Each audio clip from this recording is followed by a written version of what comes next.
Hello everybody, welcome back to Brad's Book Club. As you can tell, we are outside today. So I wanted to do a quick book review. I don't know how quick or long this video will be, but I did do a complete read through of Irene Vallejo's Papyrus, as you can see here. Originally written in Spanish, translated into English, distributed Penguin House. But I did a complete read through, not even thinking that it would, not even as an academic project, not even thinking that it would be a copyright infringement, which it certainly would be. Granted, obviously my YouTube channel makes $0, but I put in a formal request to publish the read through and it was denied. So maybe that will see the light of day, maybe not, but that is the motivation for this video. So I've read the book. This video assumes you've read the book or haven't. I'll just give you a brief overview. Might read some passages very briefly. And just kind of talk about the major historical figures we go through, as well as just the time frame, my overall opinions on the book as an academic responding to another academic's work.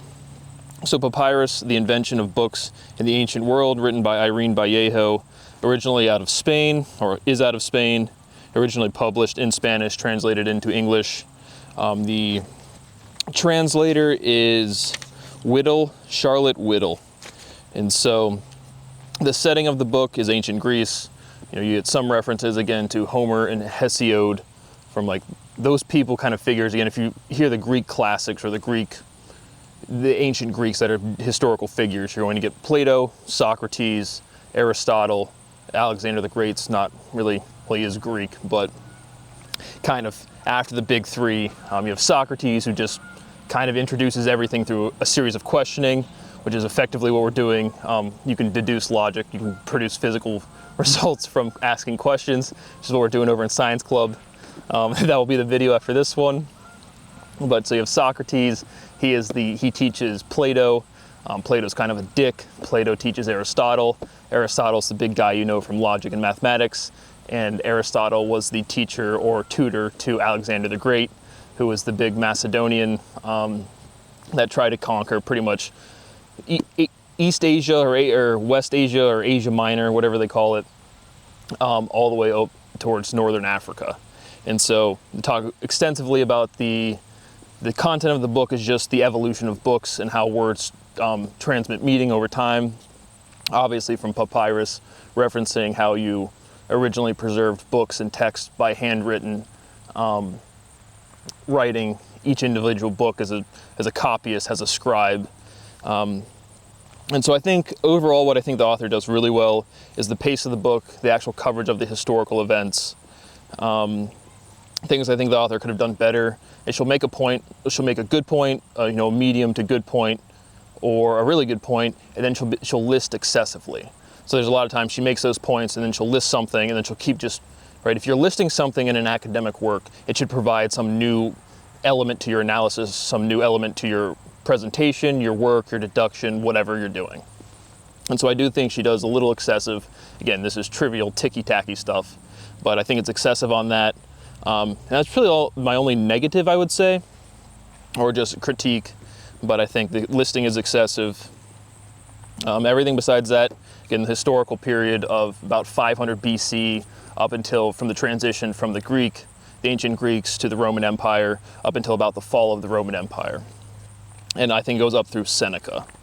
But regardless, I'll just pop out some things. Again, the big things we're covering is Alexander's attempt to establish this universal library or have a centralized knowledge.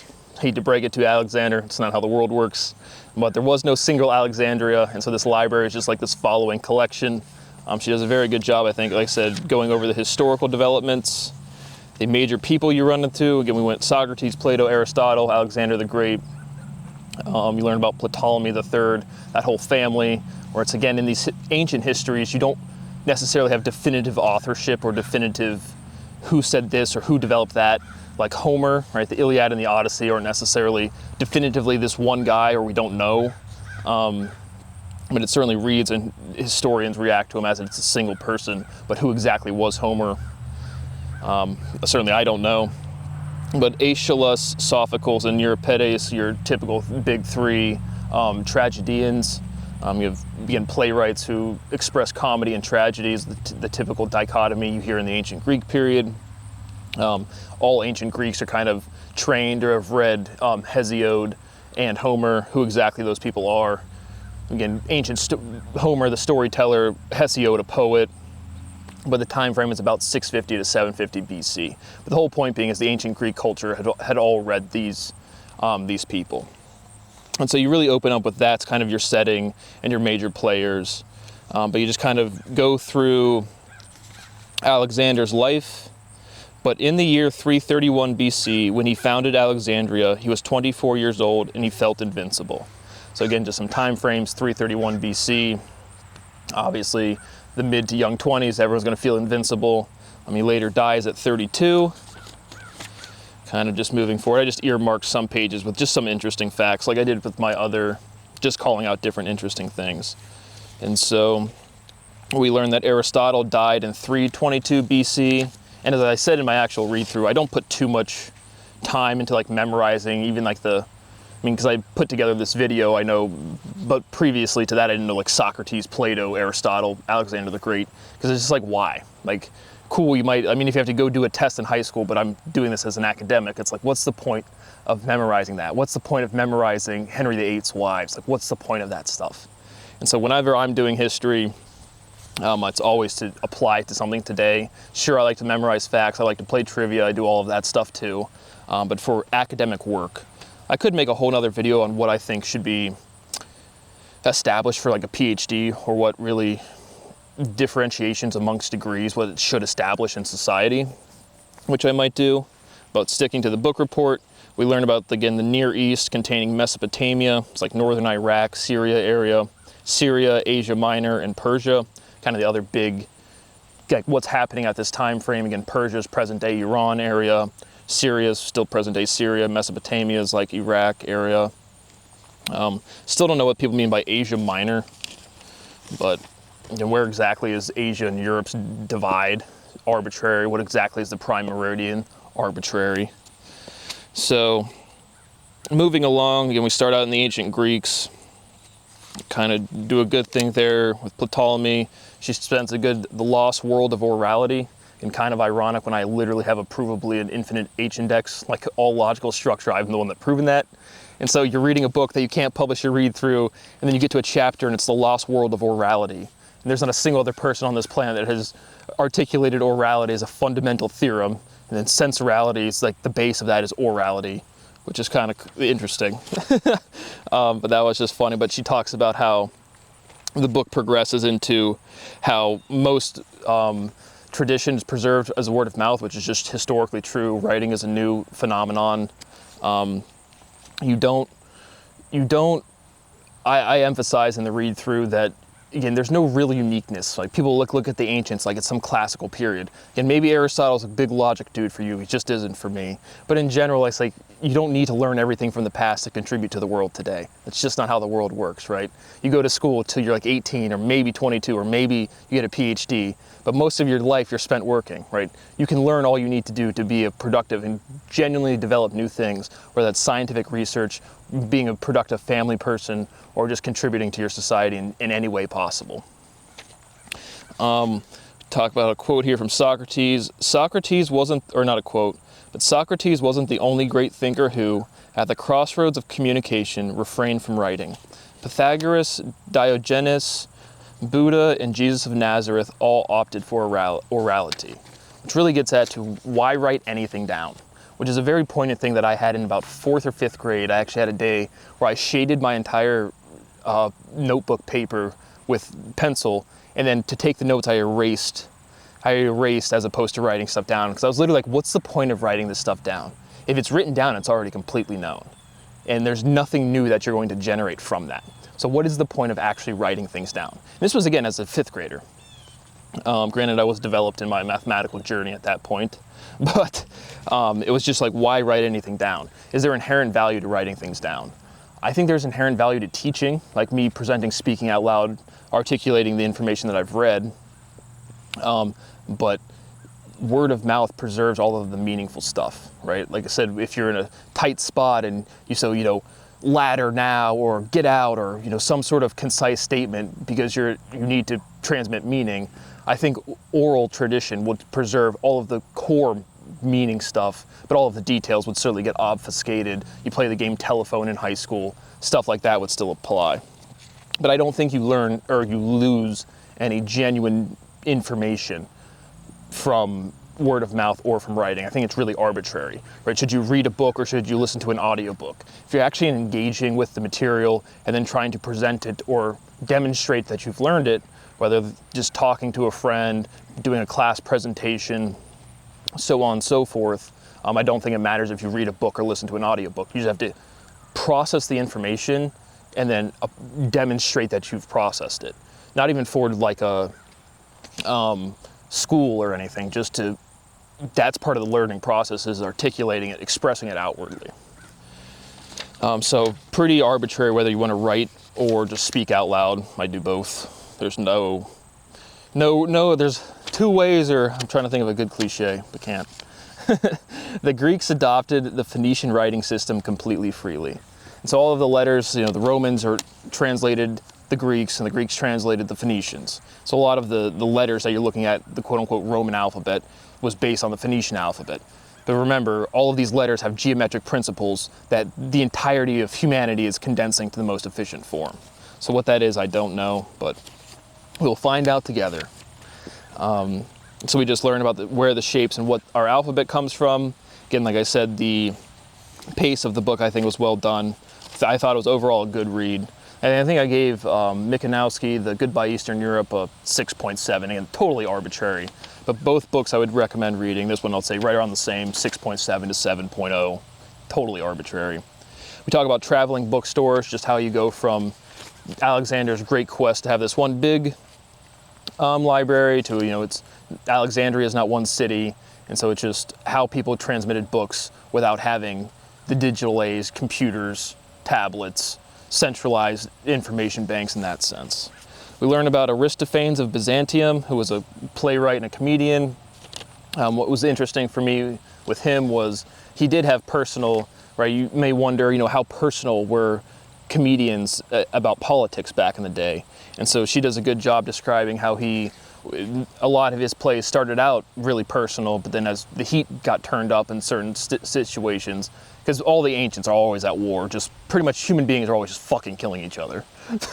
But he takes back, or not takes back, but scales back just how aggressively he's making personal jabs at politicians, which is the same exact environment we have today. The person responsible for the great catalog in the 3rd century BC was Callimachus, a poet born in what is now Libya and the first literary cartographer. So another big jump, like where does a library come from? Who catalogs books? It's our boy Callimachus, or at least that's how it's remembered for our history. Callimachus's catalog, known as the Pinakes, the tables. So if you hear a big literary work from Callimachus, the Pinakes, it's kind of where you get your first. He was doing OG library cataloging before the Dewey Decimal System.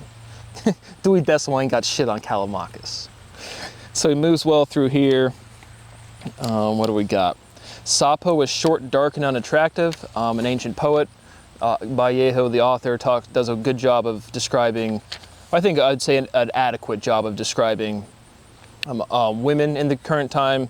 And my criticism, or not criticism, just addition to what she has written, would be that, again, at any point in time, you have groups that are oppressed, groups that are not oppressed. In the same way you can watch me at a park, giving a book report, or you can go watch a kid in Ukraine get blown up right now. It's like all of those things are happening at the same time, and ancient life, quote unquote ancient, isn't really that different at all, besides just a little bit of technology.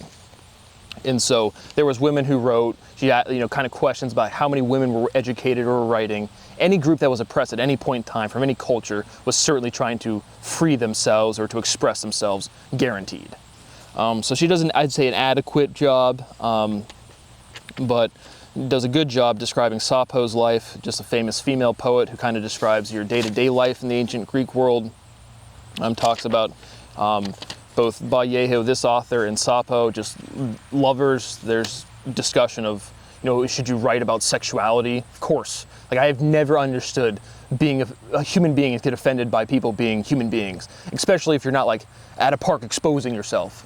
I'm definitely not going to do that. But my point is like caring about another human being's behavior that doesn't affect yours, particularly to sexuality where everyone's sexual, and it's just like, don't do it in public or don't make it super, you know, vulgar, crude, I guess would be the right word. But getting offended by other person's sexuality is just bonkers to me. But yes, you should write about any part of the human experience you want. We talk about Herodotus, obviously, the histories, which is kind of like respected as the first history book, but there's certain writings before him and after him. It's just what gets remembered in history is super selective. So we talk about him. He's obviously a big figure. We talk about censorship throughout, which is super ironic that I was reading the book out loud. I want no royalties. I can't publish my thing. And I actually have an infinite H index. And like here, right on page 192, we have Plato's sensorial spirit, spelled wrong. But again, super trivial things.